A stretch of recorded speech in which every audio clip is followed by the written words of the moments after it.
Le chapitre de cette semaine s'appelle Tokyo 2 partie 6 et le combat Akari versus Kashimo continue de monter en puissance et on a eu le droit à un flashback qu'on n'attendait pas forcément ou alors qu'on n'attendait plus, c'est au choix, on en parle tout de suite. Ça a commencé comme le combat Chrollo versus Hisoka de Hunter x Hunter et ça s'est terminé comme dans un chapitre de Vagabond. Quand on pense qu'on peut pas aller plus haut dans la hype, et bien Gege nous prend par la main pour nous y emmener. Quel chapitre encore? Et le moins qu'on puisse dire c'est que, ce chapitre et ce combat de manière globale a fait l'unanimité des fans, moi y compris. Bonjour à tous, j'espère que ça va. Le laïus de début de review avant de commencer, vous commencez à connaître la chanson. Le petit pouce en fin d'écoute si ça vous a plu. Et puis évidemment, je le précise de nouveau, mais sentez-vous libre de commenter sur ce chapitre et sur ce que j'en ai dit. On y va pour la review. Le chapitre s'ouvre donc sur l'extension du territoire d'Akari qui s'impose à Kashimo comme il s'était imposé à Charles plus tôt. On nous donne quelques infos sur la situation et là, on apprend que la vitesse de déploiement du territoire d'Akari est plus rapide que celle de Mahito, qui je vous le rappelle, mais a étendu son territoire pendant Shibuya en 0,2 secondes, donc on est plutôt pas mal question vitesse. On enchaîne avec une autre info que je trouve assez pertinente puisqu'elle appuie un sentiment, une intuition que j'ai depuis la semaine dernière, je t'en parlerai juste après. Donc on apprend que même s'il ne l'utilise pas, Kashimo maîtrise le panier du vide, souvenez-vous, c'est une technique qu'on avait déjà vu être utilisée par Lazy pendant son combat contre Megumi, qui est une technique qui s'apparente au territoire simple, c'est une technique qui bloque la barrière associée à une extension du territoire, à ceci près que cette technique du panier du vide donc ne fonctionne pas quand le territoire est incomplet, comme c'était le cas pour Megumi, et comme c'est le cas avec le territoire d'Akari, qui lui, pour le coup, est complet, mais fonctionne comme le territoire d'Iguruma, c'est-à-dire que on n'est pas touché directement par l'extension, mais on est malgré tout obligé de jouer avec les règles de ce dernier. Plus simplement, Yuji est obligé de se soumettre au jugement du territoire d'Iguruma, comme Kashimo ici est obligé de jouer avec les règles du train de l'amour, sans être tout de suite impacté physiquement par lui. Et c'est ce qui fait que le panier du vide ne sert à rien contre l'extension d'Akari.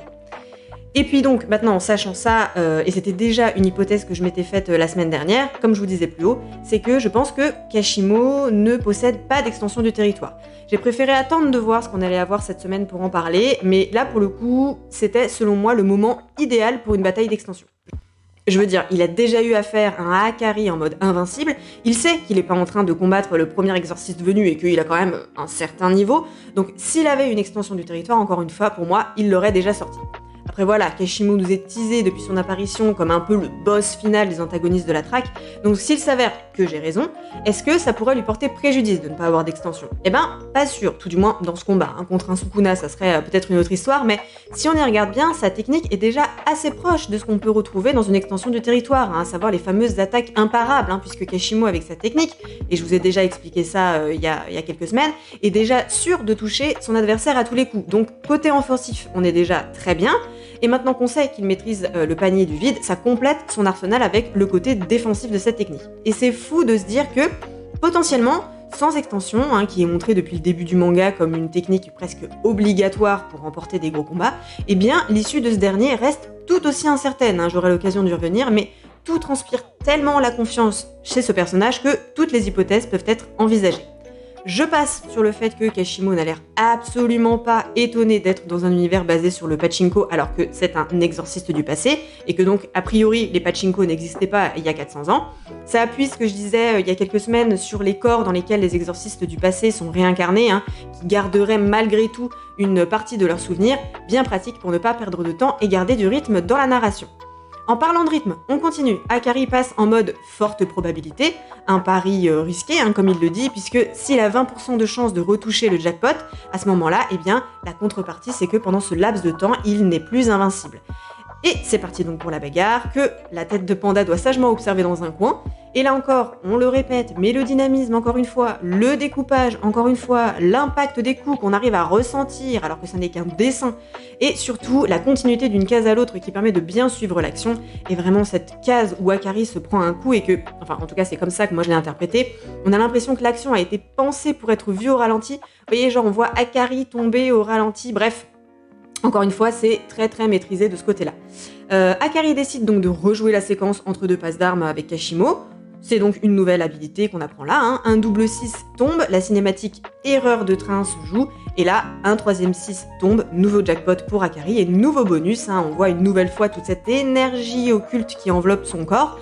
Et c'est là où ça devient intéressant parce qu'on commence vraiment à comprendre l'essence du personnage de Kashimo par sa réaction.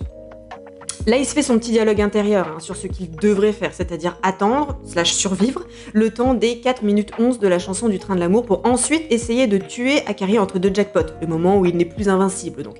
Et c'est là où on voit que Kashimo n'est pas fait du même bois que les autres. C'est que non, tuer quand il n'est pas à son prime, ça ne l'intéresse pas. Non, lui, il veut tuer Akari pendant sa phase d'invincibilité. On est sur un niveau de confiance en soi qui crève le plafond. Et puis non, là, toutes ces punchlines qui nous sortent là, à ce moment-là, monte le son et t'es prêt pour tes funérailles, ça m'a achevé. Probablement dans les meilleures punchlines de Jujutsu, et le manga est déjà très très bien fourni de ce côté-là. Voilà, j'adore. Et vraiment, ça montre toute sa détermination de combattant. Il n'a pas peur, au contraire, on a l'impression qu'il prend son pied pendant ce combat, tout comme Akari d'ailleurs. Les expressions qu'ils ont tous les deux, les sourires qu'ils arborent, bref, le combat ne fait presque que commencer à ce stade-là. Et vraiment, pour ce qui en est de l'issue, ça reste toujours aussi incertain selon moi. J'aurais tendance à dire léger avantage pour Kashimo malgré tout, parce que j'ai quand même cette impression depuis le début que c'est lui qui mène un petit peu la danse dans cet affrontement. Et on l'a vu au chapitre précédent quand même, qu'il arrivait à rivaliser avec Akari. Il avait réussi à lui couper le bras en le prenant de vitesse, bras qui certes s'était régénéré avec la technique d'inversion, mais qu'en serait-il si Kashimo touchait un point vital dans la mesure où la technique d'inversion n'est pas instantanée? Bref, à voir, je préfère m'abstenir de faire des prédictions sur le sort final des personnages, on verra bien. Première partie de ce chapitre terminée et on enchaîne avec ce flashback. Mais ce flashback aussi incroyable qu'inattendu. Je crois que Jujutsu est le seul manga où j'apprécie les flashbacks. Et on commence avec un panel mais d'une beauté, mon dieu, avec des énormes vibes du manga Vagabond, comme je te disais en intro, c'est vraiment sublime. Et avant de revenir sur l'apparition surprise de Kenjaku, on va s'attarder sur le style de dessin choisi pour chaque personnage parce que je trouve qu'on est toujours sur un choix très pertinent de la part de l'auteur. Je m'explique. Là où il y a 3 semaines, pour le passage avec Panda, on avait affaire à un style très simple, un trait très enfantin, avec des expressions presque cartoonesques pour illustrer l'innocence de son monde intérieur. Et bien là, avec Kashimo, on a le droit à un trait très détaillé, très réaliste et surtout très brutal, comme pour montrer la violence de son existence et du monde dans lequel il évolue, avec cette tête coupée, ce corps complètement démembré. Bref, ça fait presque froid dans le dos. Et au-delà de ça, ce que ce panel veut nous montrer, encore une fois c'est comme cela je l'ai interprété, ce qu'il veut nous faire sentir, c'est la solitude d'un homme, sa lassitude et surtout le vide à l'orée de sa mort de ne pas avoir combattu quelqu'un à sa hauteur. Kenjaku apparaît donc sans crier gare dans une nouvelle enveloppe, la première du coup dans l'ordre chronologique, puisque on a celle qu'on vient de voir, Norito Shikamo, la mère de Yuji, et puis celle qu'on connaît actuellement, à savoir celle de Geto, si je ne dis pas de bêtises.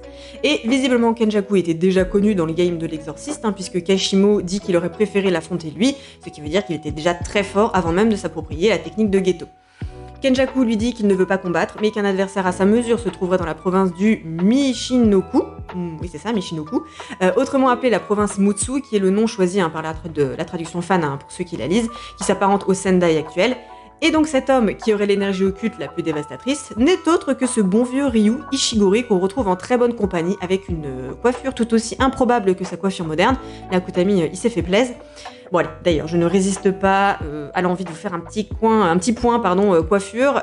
J'aurais jamais cru faire ça un jour en commençant les reviews Jujutsu, mais bref, sachez que pour votre culture personnelle, que cette coiffure était la coiffure traditionnelle des hommes à l'ère Edo, appelée Chonmage, je ne sais pas comment ça se prononce. Elle était portée par les samouraïs principalement. Cette coiffure permettait au casque de bien tenir pendant la bataille et elle est devenue par la suite un moyen de montrer un statut social élevé. Donc par ce choix de coiffure, on peut imaginer que le Ryu à l'époque, c'était pas n'importe qui. Sa puissance reconnue devait lui conférer un certain statut. Parenthèse capillaire fermée. Comme je te le disais juste avant, donc Kenjaku le présente comme l'homme avec, je cite, l'énergie occulte la plus dévastatrice, donc ça apporte d'autant plus de crédit à la victoire de Yuta, qui a quand même encaissé plusieurs de ses canons de plein fouet sans presque broncher. On apprend également qu'il est affilié au clan Date, contrôlant le nord du Japon à l'ère Edo, et que cette même famille descend, je vous le donne en le mille, des Fujiwara, encore eux, Fujiwara dont je vous rappelle Yuta d'après Uro descendrait, donc à tout moment, on apprend que Yuta et Ryu sont cousins. Ça me bute de voir comment presque tout est relié à Yuta dans cette histoire. On en revient au chapitre et à sa conclusion. Ryu est trop loin et Kashimo manque de temps, visiblement. On le voit, comme je te disais, la lassitude dans son expression, son corps plein de cicatrices, il ne va pas tarder à mourir, il crache du sang dans sa main. Il demande alors à Kenjaku qui est l'exorciste le plus fort qu'il connaisse. Du tac au tac, il répond Sukuna et conclut un pacte avec lui. Et c'est de cette façon que se conclut ce chapitre de folie. Pas de pause, la semaine prochaine, on enchaîne. Je suis overhypée pour la suite, donc d'autant plus que vraiment, je n'ai aucune foutue idée de qui va remporter ce combat. Ça va être la surprise la plus totale. Avant de vous dire au revoir, je pense que la plupart d'entre vous êtes déjà partis, mais c'est pas grave, je vais en parler quand même. Il y a eu quelques petites erreurs de traduction cette semaine, notamment un moment où on peut lire que c'est Kashimo qui est immortel. Et bon, bref, je vais pas mettre non plus là-dessus, mais c'était une erreur et c'est parti sur les réseaux dans des propos très virulents, voire même insultants pour certains.